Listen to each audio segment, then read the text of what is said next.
Hey guys, Infidel 1258. Today I want to share a clip from a recent live event where Jim and I are talking with the community about the rank reward changes and how the division between Modern and Wild has really changed the ability to climb easily. And there's reference to the town hall that was live in Splinterfest, and then there's reference to a question from Tails, which is asking or commenting that now more than ever, card ownership is deeply important for high-level success, even more than talent. And so there's a long conversation here around the idea of what does it take to thrive and survive and climb really high in our current rank grind because of the changes that have happened around the rank reward system. I think this needs deep debate and thought because I think we might have made some mistakes along the way. If that sounds interesting, stick around, stay tuned, like and subscribe, and have an amazing day, guys. God bless. Hey guys, Infidel 1258 here. Technical difficulties for a couple minutes. Jimbo's with me. Jim, how you doing? Yeah, doing pretty good this morning, even though it's not morning. Yeah, same here, man. And we've actually, like I said to Jim a second ago, trying to really enjoy the rank grind here, pushing hard from. I was at gold 3 after Splinterfest, and trying now to get up to champion. And it's a grind. It's a really, really challenging thing to do, but you know, I'm hopeful we can do it. And then also just still riding the high from Splinterfest and really wanting to share that with you guys and see what's going on for you guys and check in for any questions you might have about Splinterfest or about Splinterlands or about whatever else, man. Yeah. It definitely hurt leaving. Mm-hmm. Yeah. Struggle is real, my friends. Yeah, Tails, have you made it to champ yet? I haven't checked, but I know that I'm Diamond 2, and I've been Diamond 1 as of yesterday. I think I'm Diamond 1 again right now after that win streak. Yeah, Diamond 1. No, current Diamond 2, 164 points away from D1. Yeah, it's a whole other level of difficult. I wanted to, during the town hall, I assume everyone who's listening, and I'll say hi to Christoph. I'm going to say Christoph, and then Shonuff, and then Tails is here, and Nicola. I'm going to assume, and Eli too. And I'm assuming everybody who is attending to like a live that I'm doing paid attention to the town hall. That was the first ever live town hall. I tried to ask a question. I arrived late to that thing because I went to church that morning. Arrived right at the Q&A period, and I stood in line.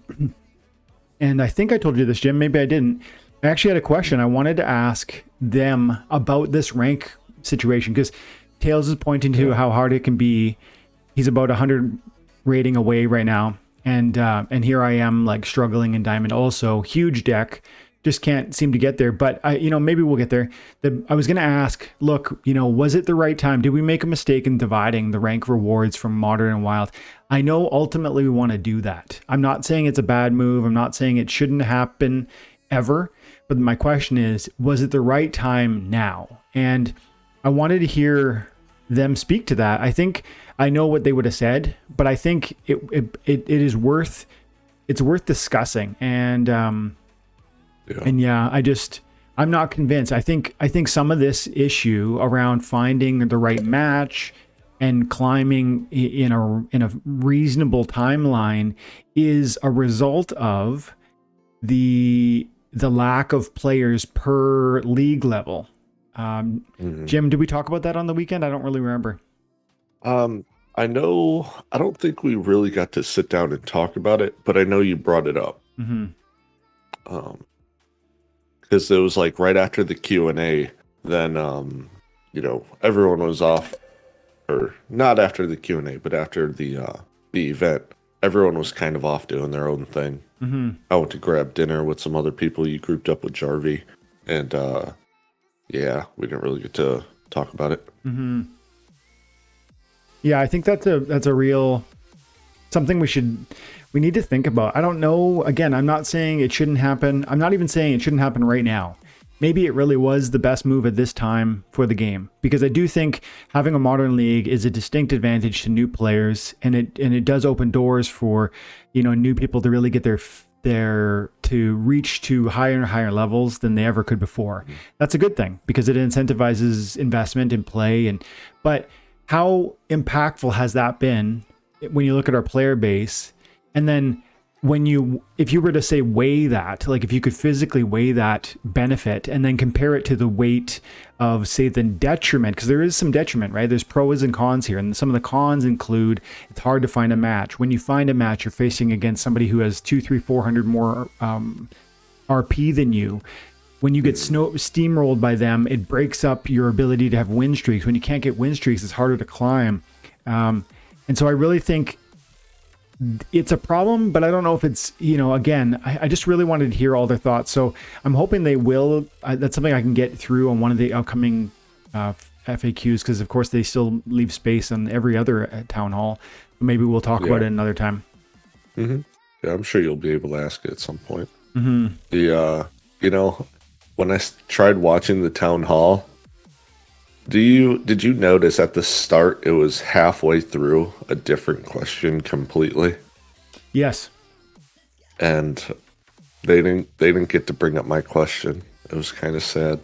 Yeah, I didn't hear your question. I came in after you had already asked a question, but maybe I heard it, or you know what? Actually, Jim, my friend Mike was recording it, and he actually showed me your question. I think, now that I think about it. So I did hear it. And you got quite a bit of cheers, right? Like what was the question? Yeah. Was it about Kelia? I forget now. Yeah, it was about Kelia and Luxavega. I was pretty much asking them, what was the reasoning as to why they decided to make a Kelia plus HP neutral summoner. And Matt said what? You could tell on Matt's face he kind of didn't even realize that's what he did. Yeah.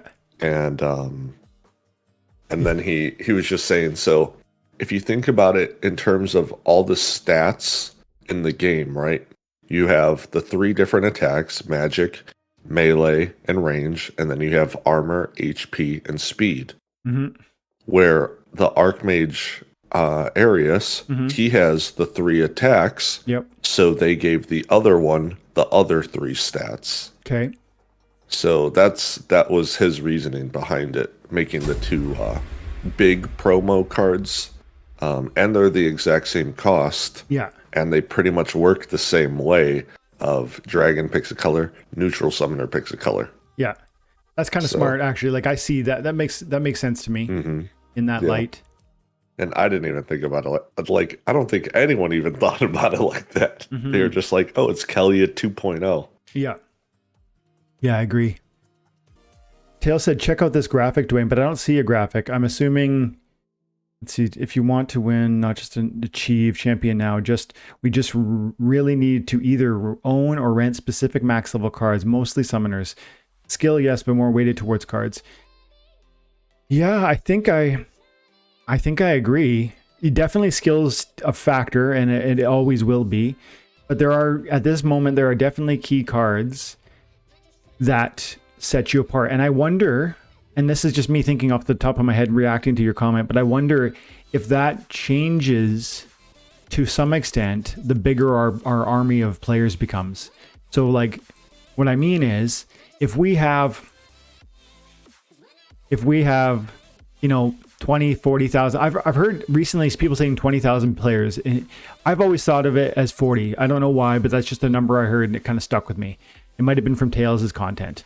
But let's say it's 20. I don't really care for the sake of the conversation. If there's 20,000 people playing and you want to be the best, I think you absolutely require key cards. There's not enough little minnows and even like dolphins for you to fight against and thrive on, like to feed off of, really, because every one of your wins is a victory. It's like you're feeding off of them. You're getting focus points and RP through your battles. If there's not enough kind of average players filling the middle of the ranks, then you are going to have to face off against the creme de la creme, the richest of the rich, the biggest, baddest decks. And so I think you in that system where there's very few players, you need to have key cards. You can't get away with it. There's no alternative. But if you have a scenario where there is like a thriving let's say, middle class in the Splinterlands ecosystem, then I think that begins to change. It's still obviously you need the best cards to really be the top tier, but you could be, near top tier if there's a thriving middle class that you can, benefit, that you can beat and benefit from. And that's where I think talent becomes more applicable, because like if within the middle class, if you guys are generally well equipped but not perfectly equipped, I think skill will set you apart. And so maybe that's I don't know, I'm just thinking off the top of my head, it could be wrong, but I think that's probably true. And then of course cards are still going to separate some middle class from other middle class.